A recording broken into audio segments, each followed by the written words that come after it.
इस लेक्चर में conducting parallel plates जो अगर पास पास रखी जाए उनमें चार्जेस का किस तरीके से डिस्ट्रीब्यूशन होगा, एक दूसरे को कैसे अफेक्ट करेंगे, इसके बारे में हमें स्टडी करना है।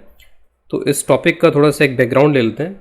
पहले हमने इलेक्ट्रिक फील्ड देखा हुआ है। अगर कोई एक कंडक्टिंग प्लेट होती है इस तरीके की, तो कंडक्टिंग प्लेट की वजह से हमने इलेक्ट्रिक फील्ड कैलकुलेट किया था पहले, और उसमें हमने ये पाया था, जैसे अगर मैं इसका 2D डायग्राम बनाऊँ तो उसमें हमने ये देखा था कि अगर आप इसको चार्ज क्यू देते हो, ये सभी इनफाइनाइट होती हैं। अगर मैं लिखूँ चाहे ना लिखूँ, we are considering infinite plates, और हमेशा हम कंडक्टर के बारे में ही बात करेंगे। तो अगर इस तरीके की इनफाइनाइट प्लेट है जिसको मैं सामने से देख रहा हूँ, अगर इसको मैं क्यू चार्ज देता हूँ, और उस समय मैंने बात की थी जब इसका इलेक्ट्रिक फील्ड हमने कैलकुलेट किया था, तो मैंने बोला था कि सपोज दिस इज आइसोलेटेड, यानी कि आसपास कोई दूसरा चार्ज नहीं जो इसको डिस्टर्ब कर रहा हो, तो उस केस में Q/2 करके डिस्ट्रीब्यूट हो जाता है, क्योंकि कोई भी सरफेस अलग नहीं है, ये भी सरफेस वैसी है और ये भी सरफेस वैसी है। और इसके इलेक्ट्रिक फील्ड को हम लोग इस तरह से निकाल लेते थे, इसका सिग्मा लिख लेते थे Q/, और ये जो एरिया है दिस एरिया इज़ A, तो इसका सिग्मा हो जाता था Q/2 है, इसका सिग्मा भी उतना ही हो जाता था, और दोनों सिग्मा का इंडिविजुअल यहाँ पे हम इलेक्ट्रिक फील्ड लिख लेते थे। अगर एक सिग्मा वाली लेयर है, जस्ट वन लेयर, तो एक लेयर की वजह से कितना आता है, सिग्मा/2 एप्सिलॉन नॉट। इसी तरीके की ये भी लेयर है, तो टोटल मिलाकर के कितना हो जाएगा, सिग्मा/एप्सिलॉन नॉट। लेकिन आपको ये ध्यान रखना होता था कि सिग्मा जो होगा वो यहाँ पे कितना रहेगा, तो Q/2 है, तो सिग्मा इज Q/2 है। तो this is for one plate which is isolated. लेकिन अगर मान लीजिए ऐसी दो प्लेट्स, पैरेलल प्लेट्स आपस में क्लोज एक दूसरे से रखी गई हैं, तो फिर चार्जेस का क्या डिस्ट्रीब्यूशन होगा, किस तरीके से इलेक्ट्रिक फील्ड्स आएंगे, उनको हमें यहाँ पर देखना है। तो मैं एक पर्टिकुलर केस यहाँ पे ले रहा हूँ, और उसको जब हम लोग सॉल्व करेंगे तो उससे कई सारे कंक्लूजन्स भी ड्रॉ कर पाएंगे। तो सपोज ये दो पैरेलल प्लेट्स हैं, this are the two parallel plates here, और सपोज मान लीजिए कि मैंने इसे चार्ज दिया है Q1 और इसे चार्ज दिया गया है Q2, और ये एक दूसरे के बहुत ही क्लोज हैं, इनफाइनाइट हैं, क्लोज हैं, इनफाइनाइट हैं, इस तरीके का है यहाँ पर ये। अब अगर मान लीजिए ये अगर अकेली होती, यहाँ पर आइसोलेटेड होती, तो Q1/2 हो जाता। अगर ये आइसोलेटेड होता था Q2/2 हो जाता। लेकिन क्योंकि एक दूसरे के क्लोज यहाँ पे रखे हुए हैं, तो ये प्लेट इसको डिस्टर्ब करेगी और ये प्लेट जो है वो इसको डिस्टर्ब करने वाली है यहाँ पर इसमें। तो इनमें चार्जेस किस तरीके से डिस्ट्रीब्यूट होंगे उसको हमें यहाँ पर देखना है। अब इस डिस्ट्रीब्यूशन को करने के लिए हम कई सारे जो कंसेप्ट हमने ऑलरेडी पढ़े हुए हैं उन कंसेप्ट का हम यूज़ करेंगे। एक कंसेप्ट तो सीधा सीधा यहाँ पर यह हो जाएगा कि अगर मैंने इसे चार्ज Q1 दिया हुआ है, तो वो चाहे कैसे भी डिस्ट्रीब्यूट हो, कुछ जाएगा इस सरफेस पे, कुछ जाएगा इस सरफेस पे, और दोनों को जब मैं ऐड करूँगा तो ऐड करके वो Q1 होना चाहिए। क्योंकि इसको मैंने Q1 चार्ज दिया, और उस Q1 चार्ज को ना तो इसने कहीं पे लॉस किया, ना तो इससे कोई इलेक्ट्रॉन निकला है, ना कोई इलेक्ट्रॉन इसको एक्स्ट्रा मिला है। जो भी मिला है बस वो Q1 के बराबर चार्ज मिला है, तो इसका टोटल चार्ज हमेशा Q1 रहना चाहिए।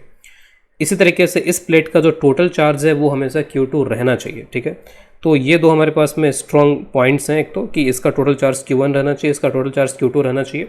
ये चीज़ मेंटेन होनी चाहिए, भले ही वो आधा आधा डिस्ट्रीब्यूट हो, या 25% यहाँ पर हो, 75% यहाँ पर हो, भले किसी भी तरीके का डिस्ट्रीब्यूशन हो, इन दोनों चार्जेस को अगर आप ऐड करोगे तो ऐड करके it must be equal to Q1। एक तो ये हो गया। लेकिन अगर मैं इस तरीके से जाऊँ तो यानी कि Q1 ये कैपिटल, मान लीजिए कि यहाँ पे स्मॉल Q1 आया था, तो यहाँ पे कैपिटल Q1 - Q1 हो जाएगा। अगर मान लीजिए यहाँ पे स्मॉल Q2 आता है, तो यहाँ पे Q2 - Q2 हो जाएगा। तो दो वेरिएबल्स बन जाएंगे। तो हम उन दो वेरिएबल्स के लिए फिर आगे क्या करेंगे, अब ये भी देखते हैं। तो एक कंसेप्ट तो यहाँ पर जो हम यूज़ करेंगे that is the charge conservation.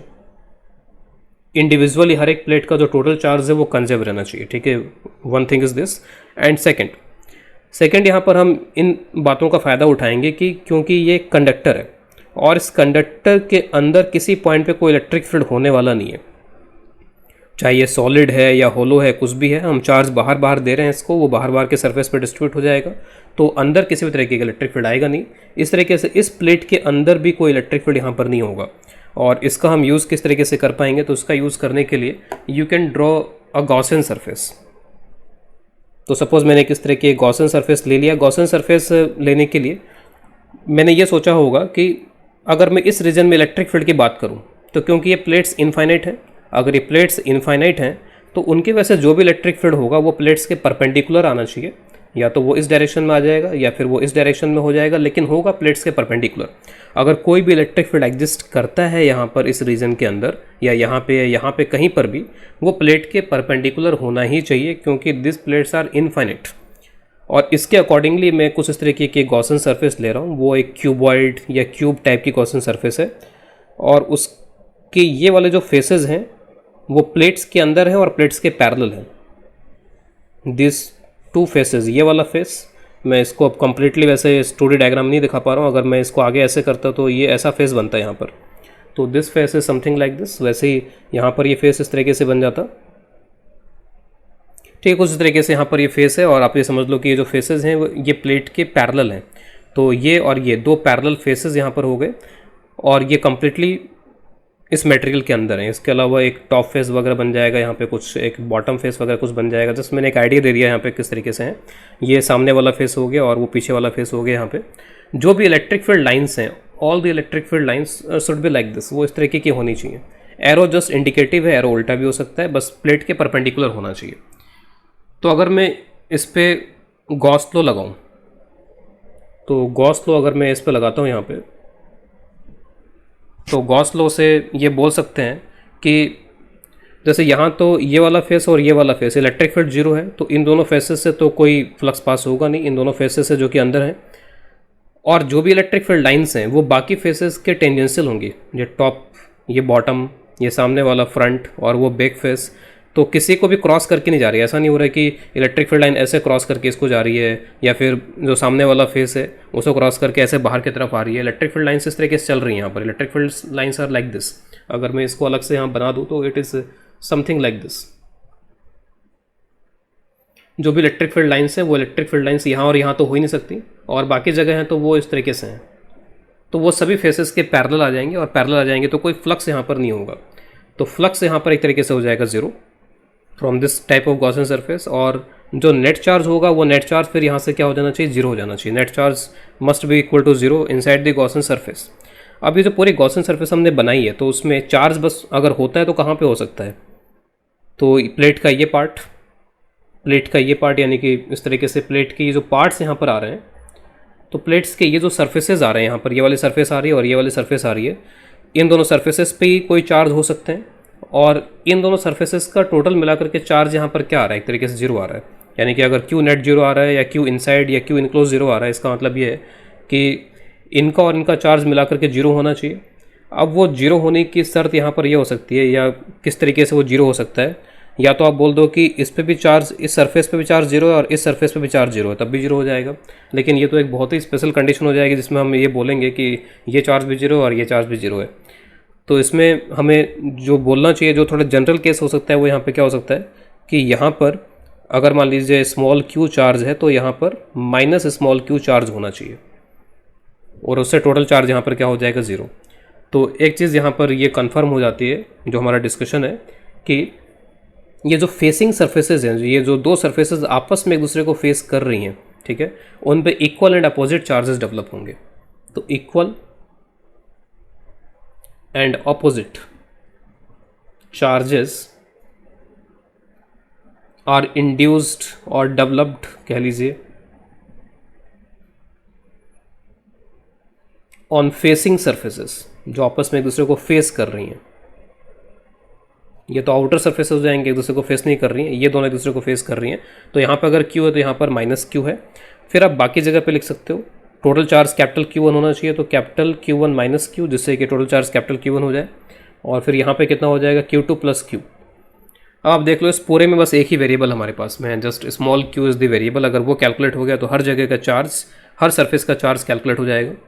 ये जो मैंने यहाँ पे किया है Q और माइनस Q, इसको आप एक दूसरे तरीके से भी समझ सकते हो बिना ये सब कुछ इतना कुछ किए, और पहले का जो हमारा कुछ नॉलेज है उसका यूज़ करते हुए भी आप इसको समझ सकते हो, जो कंडक्टर की हमने प्रॉपर्टीज़ पहले से पढ़ी हुई हैं।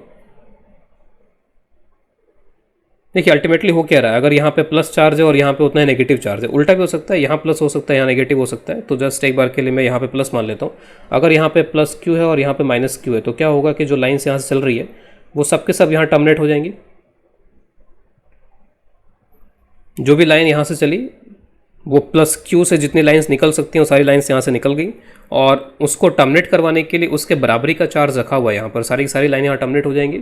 इसके अलावा मान लीजिए अगर यहाँ पॉजिटिव चार्जेस है, जस्ट मैंने मान लिया, तो यहाँ से लाइंस निकलेंगी और वो इन्फिनिटी पे जाकर टर्मिनेट होंगी। यहाँ से जो लाइन निकलेंगी वो इन्फिनिटी पे जाकर टर्मिनेट होंगी। लाइंस सरफेस के परपेंडिकुलर होनी चाहिए, क्योंकि हम कंडक्टिंग सरफेस की बात कर रहे हैं, इसका भी ध्यान रखना चाहिए। तो ये जो Q और माइनस Q है, इसको मैंने एक तो गॉस लॉ से यहाँ प्रूफ किया, और दूसरा तरीका आप इसको ऐसे समझ सकते हो, इंट्यूटिवली ऐसे समझ सकते हो कि अब तक हमने कंडक्टर में देखा है कि अगर यहाँ से लाइन ऑरिजिनेट होती है, ठीक है, तो और वो लाइन यहाँ से ऑरिजिनेट होगी तो ज़रूर इसके तरफ जाएगी वो लाइन, और इससे फिर वो यहाँ पर पेनिट्रेट नहीं कर सकती, इससे वो बाहर नहीं निकल सकती, यहाँ पर इलेक्ट्रिक फील्ड को जीरो होना पड़ेगा। तो इसका मतलब जितनी लाइन्स यहाँ से ऑरिजिनेट हो रही हैं सबको यहाँ जाकर टर्मिनेट होना जरूरी है, और टर्मिनेशन करवाने के लिए, सभी लाइंस का टर्मिनेशन यहाँ पर करवाने के लिए जितना पॉजिटिव चार्ज यहाँ पर है उतना ही नेगेटिव चार्ज यहाँ पर होना चाहिए, तभी सभी लाइंस का टर्मिनेशन पॉसिबल हो पाएगा। It is exactly like this कि जो हमने कैविटी वाले केसेस किए थे कि अगर ये कंडक्टर है और इसके अंदर अगर मान लीजिए कोई भी कैविटी किसी भी शेप की है यहाँ पे, और इसके अंदर अगर मैं एक प्लस चार्ज रखता हूँ, तो यहाँ से जो भी लाइंस निकलेंगी उन सभी लाइंस को यहीं पे इसी सरफेस में टर्मिनेट होना पड़ेगा। वो इसको पेनिट्रेट करके इसके आर पार यहाँ पर नहीं जा सकती इस मटेरियल का यूज़ करते हुए, क्योंकि यहाँ पे इलेक्ट्रिक फील्ड जीरो होना चाहिए। तो वही चीज़ यहाँ पर हो रही है, जो लाइन यहाँ से निकल रही है उसको टर्मिनेट यहाँ पर होना जरूरी है। देयर मस्ट बी टर्मिनेशन, और टर्मिनेशन करवाने के लिए जितनी मजबूती वाला ये चार्ज है उतनी मजबूती वाला ये चार्ज होना चाहिए, नेगेटिव अपोजिट साइन का, तभी ऐसा पॉसिबल हो सकता है। तो अब तक एक ब्रेक थ्रू हमको मिल चुका है कि जो चार्ज है वो चार्ज यहाँ पर इस तरीके से कुछ आ गया यहाँ पर, और वेरिएबल बस एक ही हमारे पास में अब यहाँ पर। तो यही ब्रेक थ्रू है कि वेरिएबल एक है। जो हमने पहले अब तक डिस्कस किया था, जब बिना गॉस लॉ के डिस्कस किया था या बिना इसके डिस्कस किया था, तो उसमें इसको मैं Q1 बोल रहा था और इसको मैं Q2 बोल रहा था, तो दो वेरिएबल एक तरीके से दिख रहे थे। नाउ कैलकुलेट दिस Q, इस Q को कैलकुलेट करते हैं। इस Q को कैलकुलेट करने के लिए अब अगला जो हमारे पास में वेपन है वो ये कि मैं कोई भी पॉइंट इस कंडक्टर के अंदर ले लूँ। तो इस कंडक्टर के अंदर लेट्स से ये पॉइंट, इसको P का नाम देता हूँ, कोई भी पॉइंट P मैंने या तो इसमें ले लिया या इसमें ले लिया, कहीं पर भी ले लिया, बस कंडक्टर के मटेरियल में लेना है आपको। तो इस पॉइंट P पे नेट इलेक्ट्रिक फील्ड जीरो होना चाहिए। अब इस पे इलेक्ट्रिक फील्ड आ किसका रहा होगा इंडिविजुअली, तो इंडिविजुअली इसका आ रहा होगा, इसका आ रहा होगा, इसका जितने भी चार्ज हैं सबका इलेक्ट्रिक फील्ड यहाँ पर आ रहा होगा, लेकिन उसका नेट मिला करके डेफिनेटली जीरो होना चाहिए, क्योंकि ये कंडक्टर के अंदर है। तो यहाँ पर अब इलेक्ट्रिक फील्ड को जीरो कर देते हैं। Electric field at any point inside the conductor should be zero. अब देखिए इसको कैलकुलेट कैसे किया जाएगा। तो अब जैसे मान लीजिए कोई पॉइंट P लिया, तो आप इसको बस ऐसे देखो कि यहाँ पर एक इनफाइनाइट लेयर ऑफ चार्ज है, ठीक है, यहाँ पर एक इनफाइनाइट लेयर ऑफ चार्ज है, यहाँ पर एक इनफाइनाइट लेयर ऑफ चार्ज है, यहाँ पर एक इनफाइनाइट लेयर ऑफ चार्ज है, और किसी भी एक सिंगल लेयर की वजह से जो इलेक्ट्रिक फील्ड क्रिएट होता है वो सिग्मा/2 एप्सिलॉन नॉट होता है। तो किसी भी एक सिंगल लेयर की वजह से, तो यहाँ पर ये जो लेयर है ये भी एक सिंगल लेयर ही है, तो यहाँ पर जो सिग्मा है वो सिग्मा कितना हो जाएगा, तो सिग्मा के लिए आपको क्या करना पड़ेगा, डिवाइड बाई ए करना पड़ेगा। तो डिवाइड बाई ए करते सिग्मा हो गया, यहाँ पर Q/A हो जाएगा सिग्मा, यहाँ पे माइनस Q/A हो जाएगा सिग्मा, और इस लेयर का सिग्मा हो जाएगा Q2 + Q/A, ये इस लेयर का सिग्मा हो गया। तो ये जो 4 लेयर्स हैं, इन 4 लेयर का यहाँ पर इलेक्ट्रिक फील्ड को आपको जीरो कराना है, नेट इलेक्ट्रिक फील्ड। तो एक तो आप सीधे सीधे जो भी इलेक्ट्रिक फील्ड के फॉर्मूलेज होते हैं उनका यूज़ करते हुए कर लो इस तरीके का। तो मैं इस चार्ज को अगर पॉजिटिव लेके चलता हूँ सपोज, तो इसकी वजह से मैं नंबरिंग कर देता हूँ 1 2 3 4, देयर आर टोटल 4 लेयर्स। तो 1 की वजह से जो इलेक्ट्रिक फील्ड आएगा P पर वो इस डायरेक्शन में आएगा, इसको मैं जस्ट 1 लिख देता हूँ। 2 को पॉजिटिव चार्ज मान लेते हैं, तो 2 की वजह से इस डायरेक्शन में आएगा। 3 नेगेटिव चार्ज मान लेते हैं, अगर 2 को पॉजिटिव माना 3 को नेगेटिव मानना चाहिए, तो उसके वजह से इलेक्ट्रिक फील्ड इस डायरेक्शन में आएगा टूवर्ड्स, और ये सपोज पॉजिटिव चार्ज है तो इसके वजह से जो इलेक्ट्रिक फील्ड आएगा वो इस डायरेक्शन में आएगा।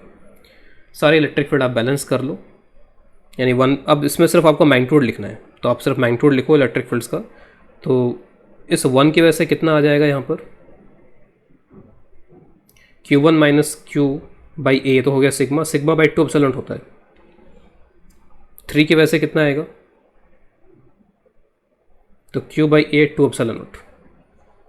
2 और 4 का कर लीजिए, तो 2 ये वाला है, Q/A 2 एप्सिलॉन नॉट। 4 का कर लीजिए तो ये Q2 + Q। ठीक है, आप देखोगे ये सारा फैक्टर हमेशा कैंसिल हो जाता है, क्योंकि नीचे वही फैक्टर आते चले जाएंगे, और ये Q भी कैंसिल हो जाएंगे यहाँ से। अल्टीमेटली जो रिजल्ट मिला वो बड़ा ही इस तरीके का है, जिसमें हम कुछ कंक्लूजन्स ड्रॉ कर सकते हैं। Q1 - Q = Q2 + Q। और आखिर है क्या यहाँ पर, ये what is this, Q1 - Q = Q2 + Q। Q1 - Q यहाँ का चार्ज है, Q2 + Q यहाँ का चार्ज है, ठीक है। तो इसका मतलब ये साफ साफ यहाँ पर ही बता रहा है कि जो ये आउटर सरफेसेज हैं उनका चार्ज इक्वल है। यहाँ पे जो चार्ज है और यहाँ पे जो चार्ज है वो इक्वल है। और इक्वल है तो कितना है, तो इसको अगर आप इधर लेकर के चले जाओ तो उससे आ जाएगा Q1 माइनस Q2/2। ठीक है, तो यहाँ पर ये Q हो जाएगा, और इस Q को जो आप यहाँ पर रखोगे तो यहाँ का तो चार्ज डायरेक्टली आ जाएगा। यहाँ का चार्ज लाने के लिए Q1 minus this Q1 minus Q2/2, इससे आप कैलकुलेट करोगे तो Q1 प्लस Q2/2 आ जाएगा। और इससे भी कंक्लूजन आप ड्रॉ कर सकते हो कि Q1 प्लस Q2/2 आखिरकार है क्या यहाँ पर, व्हाट इज़ दिस। तो ये जो भी आपने टोटल चार्ज दिया था कितना दिया था, Q1 प्लस Q2, और उसका आधा है सिर्फ यहाँ पे, तो Q1 plus Q2 divide by 2। तो एक कंक्लूजन आप ये ड्रॉ कर सकते हो कि जो भी आपने चार्ज दिया है उसका टोटल कर लीजिए और उस टोटल का हाफ कर लीजिए। हाफ यहाँ चला जाएगा, हाफ यहाँ चला जाएगा जो आउटर सर्फेसेज हैं, और यहाँ पर इक्वल एंड अपोजिट चार्जेस। अभी हम कुछ एग्जांपल्स करेंगे तो आपको आइडिया लग जाएगा कि ये सारे आंसर आप फटाफट भी लेकर के आ सकते हो। और इसके अलावा यहाँ पर इनको आप वैसे भी समझ सकते हो, ठीक है, इनको आप डायरेक्टली भी समझ सकते हो, बिना ये सब इक्वेशन बनाए भी आप डायरेक्टली इसको समझ सकते हो कि ऐसा रिजल्ट क्यों आ रहा है। जैसे आपने ये पॉइंट लिया, और पहले भी जब हमने ये सब इनफाइनाइट प्लेन के इलेक्ट्रिक फील्ड वगैरह पढ़े थे, इनफाइनाइट शीट का इलेक्ट्रिक फील्ड वगैरह पढ़े थे, क्वेश्चंस किए थे, तो उन क्वेश्चंस में मैंने बताया था कि किसी पॉइंट पर अगर आप इलेक्ट्रिक फील्ड निकालना चाहते हो तो आप बहुत जल्दी उसको कर सकते हो। आप क्या करो कि उसके एक साइड में कितना चार्ज है और उसके दूसरे साइड में कितना चार्ज है, उनको आप डायरेक्टली ऐड कर लो। तो जैसे अगर मैं बोलता हूँ कि इसके एक साइड में Q1 माइनस Q है, तो इसके दूसरे साइड में तो जितना ये प्रोड्यूस करेगा उतना ही नेगेटिव ये प्रोड्यूस कर देगा, तो इन दोनों का तो कोई नेट इलेक्ट्रिक फील्ड यहाँ पे आ ही नहीं सकता यहाँ पे, तो बचा सिर्फ यहाँ पर यही। तो अगर आप इस तरीके की एक इमेज देखो, तो अगर ये दो प्लेट्स हैं और यहाँ पर ये पॉइंट है, तो यहाँ पर अगर सिग्मा है और यहाँ पर अगर सिग्मा है, तो ये सिग्मा इधर प्रोड्यूस करेगा, ये सिग्मा इधर प्रोड्यूस करेगा, इलेक्ट्रिक फील्ड क्या हो जाएगा फिर 0। तो अगर मुझे यहाँ पे इलेक्ट्रिक फील्ड चाहिए तो इसके इधर भी उतना ही चार्ज चाहिए, इसके इधर भी उतना ही चार्ज चाहिए, मैग्नीट्यूड और जो भी मैग्नीट्यूड भी, और साथ में उसके साथ साथ यहाँ पर साइन भी। तो उसी साइन और मैग्नीट्यूड का चार्ज यहाँ पर, उसी साइन और मैग्नीट्यूड का चार्ज यहाँ पर होना चाहिए, तभी जाकर के यहाँ पर इलेक्ट्रिक फील्ड 0 हो सकता है। तो अगर यहाँ पे उनको इलेक्ट्रिक फील्ड 0 कराना है तो इसके इधर जितना, इसके उधर उतना, तो इसके इधर में तो यहाँ पर एक Q माइनस Q हो जाएगा, और इसके इधर जब काउंट करेंगे तो इसके वजह से, क्योंकि ये हमेशा इक्वल एंड अपोजिट होते हैं, तो यहाँ पर ये हमेशा कैंसिल हो जाएंगे और सिर्फ यही बचेगा। तो इसके इधर कितना है Q1 माइनस Q, और इस पॉइंट की उधर कितना है Q2 प्लस Q। ठीक है, उधर का मतलब नेट उधर कितना है, तो Q2 प्लस Q। तो ये चार्जेस हमेशा बराबर होने चाहिए, और जो इनर सर्फेसेज हैं उसके वजह से कभी भी नेट चार्ज रहेगा ही नहीं। आपने जो भी सिस्टम को चार्ज दिया वो उसका नेट चार्ज यहाँ पर कभी आएगा नहीं। अगर आप इन दोनों को मिलाओगे तो हमेशा आपको 0 मिलेगा, Q माइनस Q ये मिला के 0 हो गया। तो इसका मतलब सारा जो नेट चार्ज है वो आखिर है कहाँ पर, वो आउटर सर्फेसेस पे। ये जो आउटर सर्फेसेस हैं उन्हीं आउटर सर्फेसेस पे सारा नेट चार्ज जो आपने दिया है वो गया है यहाँ पर इसमें, और हम बोल रहे हैं कि वो बराबर होना चाहिए। तो इसका मतलब जो भी आपने नेट चार्ज दिया है वो बराबरी में यहाँ चला जाना चाहिए। तो उसका मतलब जो भी आपने नेट चार्ज दिया उसका हाफ ऑफ कर लो। तो आपने कितना नेट चार्ज दिया है सिस्टम को, Q1 प्लस Q2, उसका हाफ ऑफ करेंगे तो Q1 प्लस Q2/2। तो ये सब जो आर्ग्यूमेंट्स हैं, इन आर्ग्यूमेंट्स से भी आप डायरेक्टली बोल सकते हो कि ये होना चाहिए। इन इक्वेशंस को आपको बार बार बनाने की जरूरत नहीं पड़नी चाहिए। एक बार आपने यहाँ से सीख लिया कि ये चार्जेस इस तरीके से डिस्ट्रीब्यूट होते हैं तो आप फटाफट उसको कर सकते हो। अब जब भी आपको क्वेश्चन दिया जाएगा इस तरीके का कि आप ये चार्ज दे दिया गया, या तो आप इनको याद रख लो, 2 प्लेट के लिए तो आप याद रख लो कि 2 से ज़्यादा प्लेट भी दी जा सकती हैं, ये Q1 माइनस Q2/2, ये Q1 प्लस Q2/2, और जो भी ये चार्ज है उसका नेगेटिव चार्ज ये है Q1 माइनस Q2/2। ठीक है, यहाँ पर अगेन Q1 प्लस Q2/2। तो फटाफट करने का तरीका यहाँ पर ये हो सकता है कि जैसे आपको ये सिस्टम दिया गया, चार्जेस दिए गए, तो आप यहाँ और यहाँ का चार्ज तो फटाफट लिख लो कि जो भी चार्ज दिया गया उसका टोटल किया, उसका हाफ कर दिया, हाफ यहाँ पर आ गया, हाफ यहाँ पर आ गया, और उसके बाद में इसका चार्ज कंजर्व रहना चाहिए। तो जितना चार्ज यहाँ पर आया आप देख लो कि कितना चार्ज होना चाहिए यहाँ पर, जिससे कि टोटल चार्ज कितना हो जाए Q1। तो we will do some problem, उसमें आपको ये दिख जाएगा। तो आई होप कि ये सभी को क्लियर हो गया होगा इसमें कि किस तरीके से चार्जेस यहाँ पर इसमें डिस्ट्रीब्यूट हो रहे हैं। अगर हम पूरे प्रॉपर उसके साथ जा रहे हैं तो वी आर सेइंग कि चार्ज कंजर्वेशन आप यूज़ करो। गॉस लॉ जो आपने यूज़ किया उससे आपको क्या मिल गया कि यहाँ पर इक्वल एंड अपोजिट चार्जेस होंगे, उससे आपका एक वेरिएबल कम हो गया। फिर उसके बाद में आपने जो अगला यूज़ किया वो यहाँ पर यूज़ किया कि किसी भी इस पॉइंट पे इलेक्ट्रिक फील्ड 0 होना चाहिए, उसकी इक्वेशन लिख दी, और इक्वेशन लिख के आपने ये देख लिया कि आउटर सर्फेसेस पे चार्जेस बराबर आ जाते हैं, और बराबर आने का मतलब है कि वो एक तरीके से जो भी आपने नेट चार्ज दिया उसका हाफ ऑफ हो जाते हैं। तो इस तरीके से we can distribute the charges on this kind of combination. तो कुछ एग्जांपल्स लेते हैं। सपोज़ ये 2 पैरेलल प्लेट्स हैं, इनको एक को चार्ज दिया गया 3 माइक्रोकूलम, दूसरे को चार्ज दिया गया 5 माइक्रोकूलम। और हमसे बोला जा रहा है कि हर जगह का डिस्ट्रीब्यूशन बताइए कि कहाँ पे क्या डिस्ट्रीब्यूशन रहेगा चार्जेस का, क्या क्या चार्जेस आएंगे यहाँ पे। तो एक तो हमारे पास में तरीका ये है कि Q1 Q2 हमें पता है, हम फार्मूला यूज़ कर सकते हैं Q1 + Q2/2, Q1 - Q2/2, ये फार्मूला यूज़ कर सकते हैं। तो एक बार मैं फार्मूला यूज़ कर देता हूँ। तो यहाँ पे Q1 + Q2/2, इसको अगर मैं Q1 बोल देता हूँ, इसको अगर मैं Q2 बोल देता हूँ, तो यहाँ पे Q1 + Q2/2 होता है।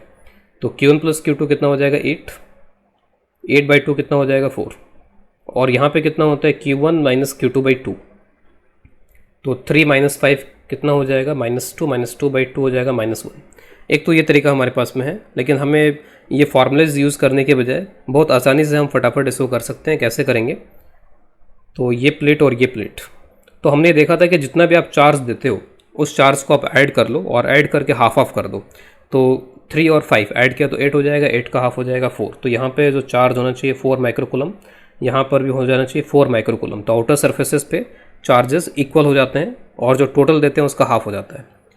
अब उसके बाद में आपको ये सब फार्मूले की ज़रूरत नहीं है, आप बस ये देख लो कि इस पर टोटल चार्ज होना चाहिए 3 होना चाहिए, क्योंकि आपने 3 दिया था इसको। तो टोटल चार्ज 3 होने के लिए अगर 4 यहाँ पर है तो फिर यहाँ पे -1 हो जाएगा। अगर यहाँ -1 तो आपको यहाँ देखने की कोई ज़रूरत है ही नहीं वैसे तो माइनस है तो उसी का अपोजिट चार्ज यहाँ पर होना चाहिए, तो इट शुड बी +1। और अगर आप +1 कर देते हो तो आप खुद देख सकते हो कि 4 + 1 यहाँ पे ऑटोमेटिकली बैलेंस हो जाएगा, 5 आ जाएगा यहाँ पर। तो ये चार्जेस का यहाँ पर डिस्ट्रीब्यूशन होगा फॉर दिस केस। इस वाले केस के लिए अगेन आप देखोगे टोटल कितना चार्ज दिया गया है, तो टोटल यहाँ पर भी कितना दिया गया है 10 और यहाँ पे -2, तो 8 माइक्रोकूलम दिया गया। तो 8 का हाफ कितना होता है 4।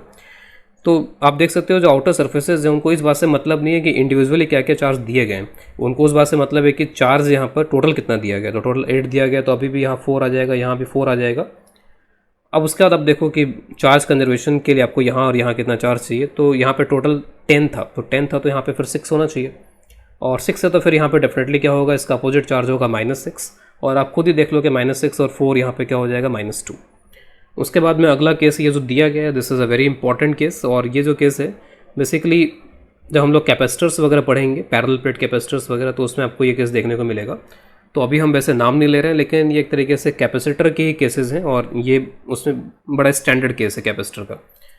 तो अगर मैंने यहाँ पे Q और -Q चार्ज इसको दिया है तो टोटल अगर करेंगे तो क्या हो जाएगा 0, और 0/2 भी क्या हो जाएगा 0। तो यहाँ पर भी 0 आ जाएगा, यहाँ पर भी 0 आ जाएगा। इसका मतलब अब के बार यहाँ पर कोई चार्जेस आउटर सर्फेसेस पे नहीं आ पाएंगे।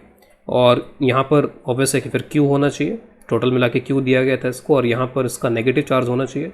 तो Q और -Q चार्जेज ये चार्जेस हमने दिए इस तरीके से कि वो यहीं के लिए सफिशेंट हो पा रहे हैं, तो वो ऑटोमेटिकली अपने आप को उन्होंने यहाँ पर एक तरीके से डिस्ट्रीब्यूट कर लिया और एक दूसरे के साथ में अट्रैक्शन में है, यहाँ पर इसमें एक दूसरे को होल्ड कर रहे हैं थ्रू अट्रैक्शंस। तो इस तरीके से यहाँ पर आप हर जगह का डिस्ट्रीब्यूशन देख सकते हो। अगर आपको इलेक्ट्रिक फील्ड वगैरह कैलकुलेशन करनी हो कहीं पे, तो इलेक्ट्रिक फील्ड के लिए आप उसी तरीके से चले जाओगे जैसे हम हर एक लेयर का करते हैं। जैसे मान लीजिए अगर आपको यहाँ पे इलेक्ट्रिक फील्ड कैलकुलेट करना है तो आप सबसे पहले तो सिग्मा निकालो। तो यहाँ पर इसके लिए तो सिग्मा 0 हो जाएगा, इस वाले के लिए। इसके लिए सिग्मा हो जाएगा Q/A, इसके लिए सिग्मा हो जाएगा -Q/A, ठीक है। यहाँ पर अगर आप चार्ज यहाँ पे आप इलेक्ट्रिक फील्ड निकालोगे तो इसके इधर तो कोई चार्ज है नहीं, और उसके उधर आप देखोगे तो नेट चार्ज 0 है। तो उससे आप बोल सकते हो कि इलेक्ट्रिक फील्ड यहाँ पर 0 होना चाहिए। और 0 आपको वैसे भी दिख जाना चाहिए क्योंकि इस सरफेस के ऊपर कोई चार्ज है ही नहीं। तो इसका मतलब ना तो यहाँ से लाइंस निकल रही होंगी, ना लाइंस यहाँ पे टर्मिनेट हो रही होंगी। तो there should be no origination, there should be no termination. तो electric field is definitely 0 here. वही हाल इसका भी होगा, यहाँ पर भी इलेक्ट्रिक फील्ड क्या हो जाएगा 0। यहाँ पर अगर आप देखते हो तो Q और -Q, तो इस Q के वजह से अगर टुवर्ड्स राइट आएगा किसी पॉइंट पे, तो इस -Q के वजह से भी टुवर्ड्स राइट ही आएगा। तो इसके वजह से अवे और इसके वजह से टुवर्ड्स, तो दोनों ही राइट डायरेक्शन की तरफ पॉइंट करते हैं।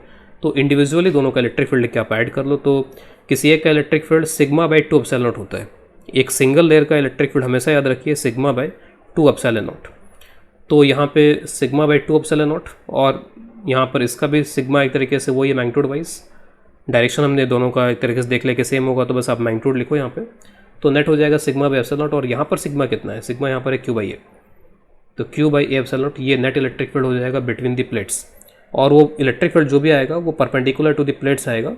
और आप देखो कि इसमें कोई डिस्टेंस वगैरह नहीं आ रहा, तो वो यूनिफॉर्म भी आएगा। तो इलेक्ट्रिक फील्ड आप देख लो कि इसके लिए कन्फाइन हो गया है, इसके लिए सिर्फ केवल इन दोनों प्लेट्स के बीच में ही है।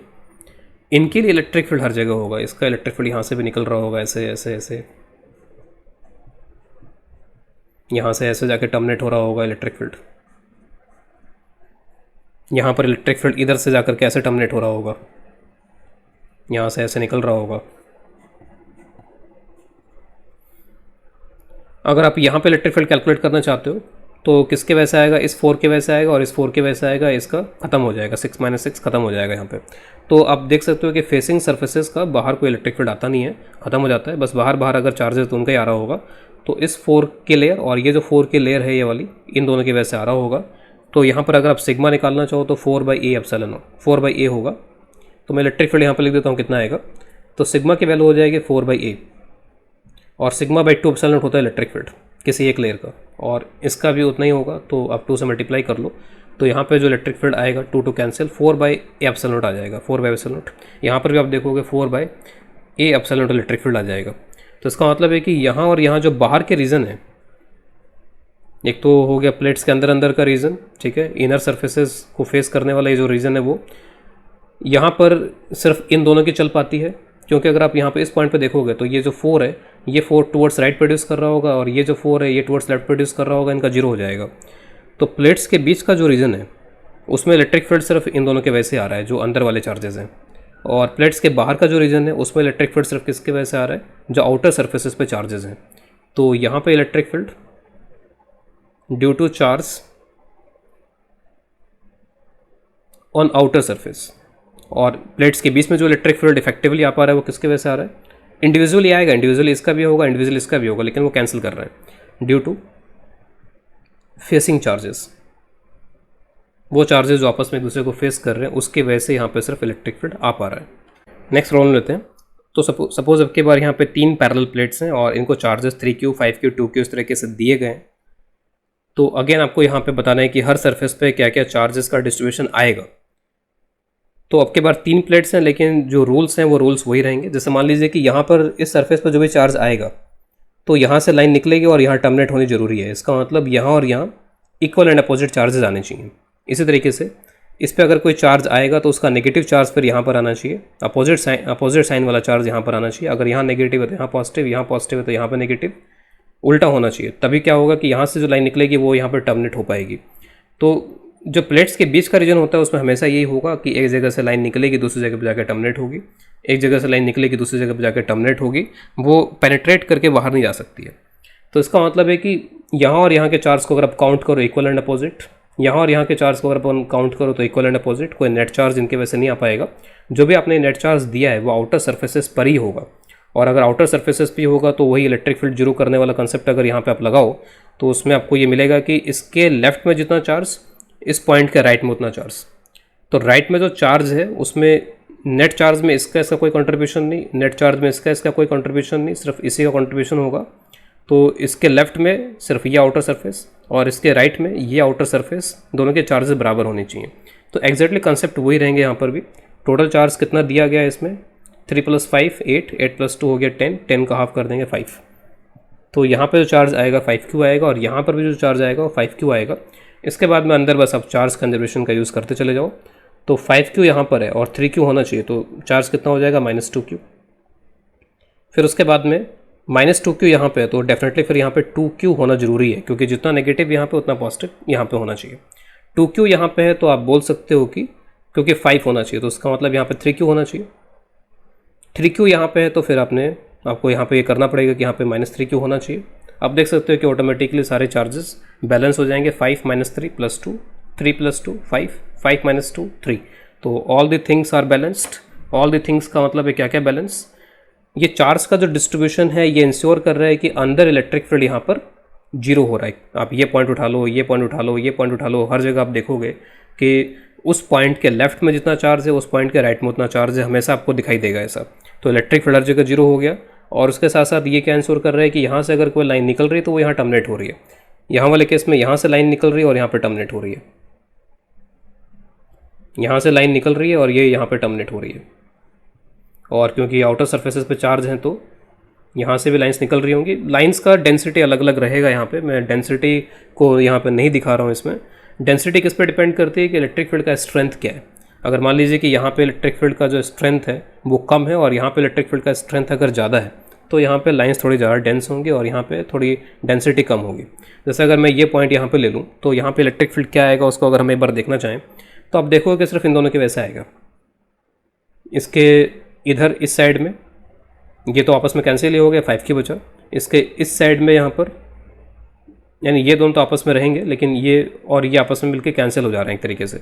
तो जितना 5Q इधर करेगा उतना ये 5Q इधर करेगा, तो इनका 0 और -2Q और 2Q का 0, तो सिर्फ इन दोनों का इलेक्ट्रिक फील्ड आएगा। कितना इलेक्ट्रिक फील्ड आएगा अभी हमने जस्ट देखा है यहाँ पर कि अगर Q और -Q रहते हैं तो उस केस में कितना आता है, Q बाय एप्सिलॉन नॉट। तो अगर Q की जगह 3Q हो गया तो कितना इलेक्ट्रिक फील्ड हो जाएगा इस डायरेक्शन में, 3Q divide by epsilon not. अगर आप इस रीजन के अंदर देखोगे तो सिर्फ इन दोनों के वैसे आएगा और कितना हो जाएगा 2Q divide by epsilon not. तो आपको दिख रहा है कि ये इलेक्ट्रिक फील्ड ज़्यादा है, ये इलेक्ट्रिक फील्ड कम है, तो लाइंस की डेंसिटी रिलेटिवली यहाँ पे थोड़ी ज़्यादा होगी और यहाँ पे लाइंस की डेंसिटी थोड़ी कम हो जाएगी एज़ कम्पेयर टू दिस। तो इस तरीके से चार्जेस का डिस्ट्रीब्यूशन और इलेक्ट्रिक फील्ड को आप इसमें देख सकते हो। तो नेक्स्ट क्वेश्चन लेते हैं। इसमें सपोज चार्जेस जो मैंने प्रीवियस क्वेश्चन में लिया था 3Q 5Q 2Q इस तरीके के चार्जेस हैं यहाँ पर। इसमें find distribution of charges if plates 1 and 3 are connected with wire. Suppose अगर मैं 1 और 3 को वायर से कनेक्ट कर दूँ तो फाइनली चार्ज का क्या डिस्ट्रीब्यूशन रहेगा। इस तरीके से ये दो अलग अलग केसेस हैं। अगर 2 और 3 को कनेक्ट कर दिया जाए इसके बदले में तो फिर चार्जेस का क्या डिस्ट्रीब्यूशन रहेगा। तो ये दिस आर 2 डिफरेंट केसेस। ऐसा नहीं है कि पहले इनको कनेक्ट किया फिर इनको कनेक्ट किया, ऐसा कुछ नहीं। तो दिस आर 2 डिफरेंट केसेस। तो चार्जेस का डिस्ट्रीब्यूशन अब कैसा रहेगा यहाँ पर अगर मैं 1 और 3 को किसी वायर से कनेक्ट कर दूँ। जब कनेक्ट नहीं किया गया तब कैसा डिस्ट्रीब्यूशन है, तो एक बार जस्ट मैं उसी को रिपीट कर देता हूँ। टोटल चार्ज कितना है 3 + 5 8, 8 + 2 यहाँ पे कितना हो जाएगा 10, 10 का हाफ कितना होता है 5। तो 5Q यहाँ पे -2Q फिर यहाँ पर होना चाहिए, फिर +2Q यहाँ पे होना चाहिए, 3Q यहाँ पे होना चाहिए, -3Q यहाँ पे होना चाहिए और उसके बाद में जो टोटल चार्ज है वो टोटल चार्ज यहाँ पर 2Q होना चाहिए। तो 5Q आ गया या फिर 5Q वैसे भी बराबर होने चाहिए। जो आउटर सर्फेसेज हैं, जो एक्सट्रीम आउटर सर्फेसेज आपको दिखाई दे रहे, बाकी तो फेसिंग सर्फेसेज हैं, तो फेसिंग सर्फेसेज पे इक्वल एंड अपोजिट और आउटर सर्फेसेज पे इक्वल चार्जेस, और वो इक्वल कितना होता है टोटल चार्ज का हाफ। अब अगर सपोज मैंने 1 और 3 को एक वायर से कनेक्ट कर दिया तो this is 1, this is 2 and this is 3। थोड़ा सा मैं डिस्टेंस दिखा रहा हूँ यहाँ पे क्योंकि 2D डिस्टेंस यहाँ पे दिया हुआ है, यहाँ पे D डिस्टेंस दिया हुआ है। देखते हैं डिस्टेंसेस का क्या यूज़ है। तो 1 और 3 को सपोज किसी वायर से कनेक्ट कर दिया गया। अब देखिए वायर से कनेक्ट करने के बाद में होता ये है कि दोनों प्लेट्स के जो पोटेंशियल्स हैं वो पोटेंशियल्स आपस में इक्वल हो जाने चाहिए, यानी कि potential of 1 should be equal to potential of 3। Finally यहाँ पर ये अचीव हो जाना चाहिए। अब ये कैसे अचीव हो पाएगा, चार्जेस का क्या डिस्ट्रीब्यूशन होगा क्या नहीं होगा वो देखते हैं। तो आप ये चीज़ हमेशा माइंड में रखो कि भले कुछ भी कर दिया जाए, ठीक है, यहाँ पे इसको वायर से कनेक्ट कर दें क्या कर दें, 2 चीज़ों का आप जरूर ध्यान रखो कि एक तो इलेक्ट्रिक फील्ड वगैरह 0 होना चाहिए प्लेट्स के अंदर किसी पॉइंट पे। फेसिंग सरफेसेस पे जो चार्जेस हैं वो इक्वल एंड अपोजिट होने ही चाहिए, चाहे वो कैसे भी हो। चाहे यहाँ पर हो सकता है कि +2Q -2Q करके हो सकता है कि यहाँ पे +Q -Q करके हो जाए, वो कैलकुलेशन से पता चलेगा हमको। लेकिन इन फेसिंग सरफेसेस पे इक्वल एंड अपोजिट होना ही चाहिए। क्यों होना चाहिए, एक जगह से लाइन से अगर निकलती हैं तो दूसरी जगह पे कंप्लीट टर्मिनेशन होना चाहिए। It should be complete termination, ठीक है, ये रहना चाहिए। तो facing charges equal and opposite होने चाहिए, फेसिंग सर्फेसेस पे इक्वल एंड अपोजिट चार्जेस होने चाहिए। प्लेट के अंदर इलेक्ट्रिक फील्ड 0 होना चाहिए, और प्लेट के अंदर जो इलेक्ट्रिक फील्ड 0 होना चाहिए उससे क्या आएगा कि इसके इधर कितना चार्ज उसके उधर कितना चार्ज वो हमेशा बराबर होने चाहिए। तो उससे वही होगा कि यहाँ पे टोटल चार्ज का हाफ, यहाँ पे टोटल चार्ज का हाफ हो जाएगा। तो टोटल चार्ज का हाफ ऑफ अभी भी होगा यहाँ पर, ठीक है। तो टोटल चार्ज तो वही 10Q था, तो उसका हाफ ऑफ कर देंगे तो कितना हो गया 5Q। ये तो रहेगा ही रहेगा, इसमें तो किसी भी तरीके का कोई कन्फ्यूज़न हमारे माइंड में नहीं आना चाहिए कि ये नहीं होगा, ये रहेगा। अब उसके बाद में मुझे अब इसके बारे में नहीं पता है कि इसका चार्ज कैसे डिस्ट्रीब्यूट होगा, क्योंकि इसका चार्ज तब आएगा जब आप यहाँ का चार्ज निकाल पाओगे। तो यहाँ का चार्ज अब कितना है अभी फ़िलहाल पता नहीं है, तो क्योंकि वो मुझे पता नहीं है इसमें। और क्यों पता नहीं चल पा रहा है, क्योंकि अभी मैंने क्या किया कि इसको और इसको आपस में कनेक्ट कर दिया, और इनको जब मैंने आपस में कनेक्ट किया तो इनके बीच में चार्जेस आपस में फ्लो हो सकते हैं। जैसे मैंने इसको कितना दे रखा है 3Q दे रखा है, इसको 2Q दे रखा है, तो इनके बीच में जो चार्जेस हैं वो आपस में फ्लो हो सकते हैं। हो सकता है कि ये टोटल 5Q है, अभी बाद में क्या हो जाए कि 5Q तो रहेगा ही टोटल चार्ज, क्योंकि इन दोनों को मैंने आपस में कनेक्ट किया है। हो सकता है कि इस पर 2Q हो जाए और इस पर टोटल 3Q हो जाए। हो सकता है कि इस पर टोटल Q हो जाए और इस पर 4Q हो जाए। लेकिन 1 और 3 का चार्ज कंजर्व रहना चाहिए। 1 + 3 का जो टोटल चार्ज है ये कंजर्व रहेगा, क्योंकि मैंने बस इनको आपस में कनेक्ट किया है, लेकिन इंडिविजुअली 1 का कंजर्व नहीं रहेगा। यहाँ पर मैंने इंडिविजुअली 1 का कंजर्व किया था कि 3Q दिया है तो 3Q ही रहेगा, 2Q दिया है तो 2Q ही रहेगा फाइनली। ऐसा यहाँ पर नहीं है। यहाँ पर 1 का इंडिविजुअली चार्ज कंजर्व नहीं रहेगा, 3 का इंडिविजुअली चार्ज कंजर्व नहीं रहेगा। लेकिन अगर मैं 1 और 3 की आपस में बात करूँ, कंबाइंड करके बात करूँ, तो 1 और 3 का कॉम्बिनेशन का जो चार्ज है दैट शुड बी कंजर्व्ड, ठीक है, क्योंकि इनमें बस आपस में ही चार्ज इधर से उधर हो सकता है। तो इसका मतलब है कि टोटल मिला करके, जैसे यहाँ पे 3 + 2 5 था, तो अभी 5 होना चाहिए, लेकिन अभी मेरे को क्या दिख रहा है, 5 5 10 दिख रहा है, तो ये तो नहीं हो सकता। टोटल मिला करके चार्ज कंजर्व रहना चाहिए। अब आगे बढ़ते हैं यहाँ पे। तो मुझे यहाँ पे सरफेस से पता नहीं कि क्या होने वाला है, तो मैंने अज्यूम कर लिया Q, ठीक है। और जब भी आप अज्यूम करते हो, यहाँ पे हमेशा पॉजिटिव अज्यूम करो। अपने आप को कैलकुलेट करके नेगेटिव आना होगा, नेगेटिव आ जाएगा। आप ये अज्यूम कर लो कि यहाँ पे कुछ पॉजिटिव चार्ज है, let's say there is some positive charge. फिर अगर यहाँ पे Q है तो फिर इसकी मजबूरी है कि यहाँ पे -Q होगा ही होगा, ठीक है, इसमें कोई कन्फ्यूज़न नहीं है। अगर यहाँ -Q है तो फिर आप यहाँ का चार्ज भी बोल सकते हो, क्योंकि इंडिविजुअली इसका चार्ज कंजर्व रहेगा, क्योंकि इसको मैंने कहीं से भी कनेक्ट नहीं कर रखा। तो इंडिविजुअली इस प्लेट का चार्ज कंजर्व रहने वाला है, 2 का इंडिविजुअल कंजर्व रहेगा। तो कितना हो जाएगा -Q यहाँ पे, तो 5Q + Q। अगेन मैं इस चार्ज को पॉजिटिव मान लूँगा, suppose this is my positive charge, और इसका जस्ट अपोजिट चार्ज यहाँ पर रहेगा। और एक बार आप इंश्योर कर लो कि क्या हर जगह पे सारी कंडीशंस फुलफिल हो गई हैं। तो फेसिंग सर्फेसेस पे क्या आपने इक्वल एंड अपोजिट चार्जेस दिखाए हैं, तो यस दिखाए हैं। क्या आपने चार्ज कंजर्वेशन को हर जगह फॉलो किया है, तो जो प्लेट नंबर 2 है उस पर तो इंडिविजुअली चार्ज कंजर्व होना चाहिए, तो आपने कंजर्व किया है इंडिविजुअली। 1 और 3 का मिला के कंजर्व होना चाहिए, तो आप देख लो कि क्या मिला के कंजर्व है। तो 1 और 3 का टोटल मिला के कितना चार्ज है यहाँ पे 1 और 3 का, तो 3 दिया था, 2 दिया था, 5 होना चाहिए। तो अगर आप यहाँ पे देखो, तो जैसे मान लीजिए कि आप ये 5Q और ये -5Q, तो 5Q -5Q तो कैंसिल हो गया, और टोटल मिला के कितना बचेगा -Q। तो यहाँ पे टोटल मिला के -Q है। इस -Q को इसके साथ ऐड कर दो, तो ये -Q और ये Q कैंसिल हो गया।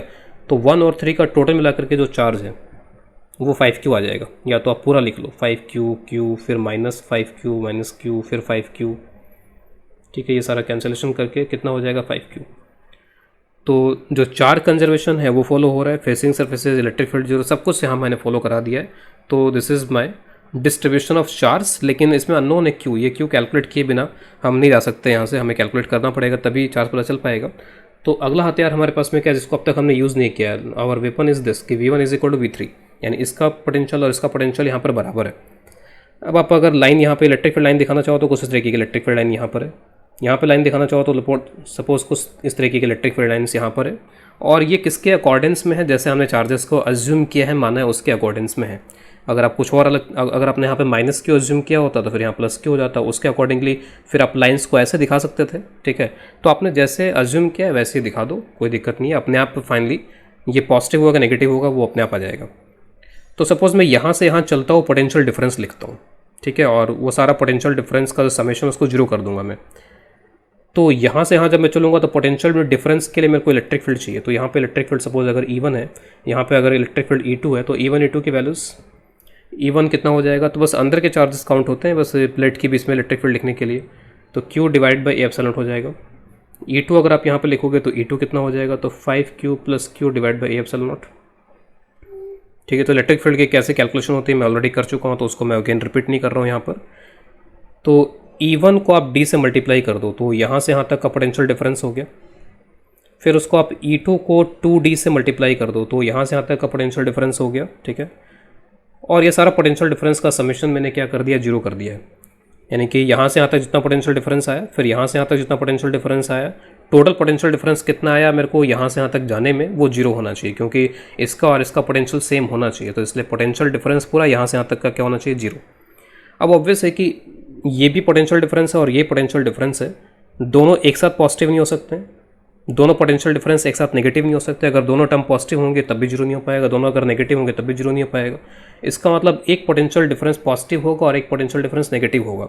जैसे मान लीजिए कि अगर मैं कहता हूँ कि ये वाला पोटेंशियल डिफरेंस नेगेटिव है, यानी कि इलेक्ट्रिक फील्ड इसी डायरेक्शन में, तो पोटेंशियल डिफरेंस क्या होगा, एक तरीके से पोटेंशियल घटना चाहिए यहाँ पर। और फिर इसका मतलब यहाँ से यहाँ जाने में पोटेंशियल बढ़ा होगा, तो यहाँ से यहाँ जाने में जितना पोटेंशियल बढ़ा होगा यहाँ घट गया होगा।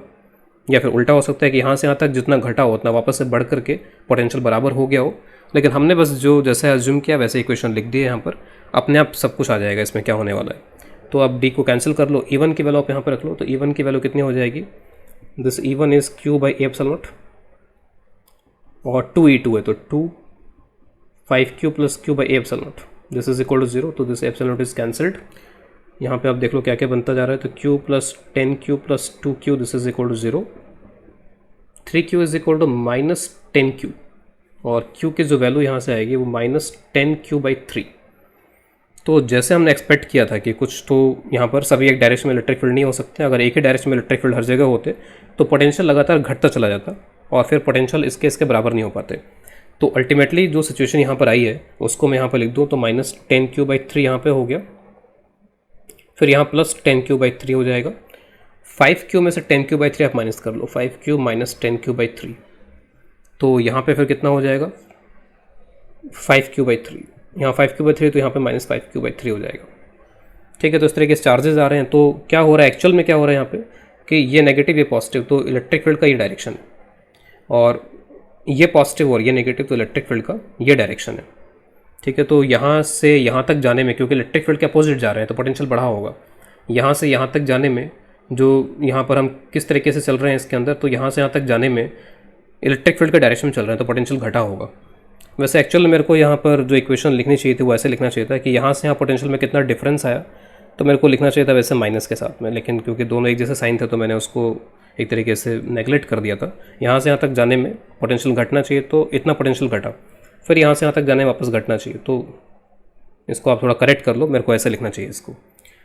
अगर मान लीजिए मैंने चार्जेस का डिस्ट्रीब्यूशन कुछ ऐसे लिया होता, जैसे मैंने चार्जेस का डिस्ट्रीब्यूशन ऐसे ले लिया होता है कि यहाँ माइनस है और यहाँ प्लस चार्ज है, तो उस केस में कुछ इस तरीके की लाइंस हो जाती।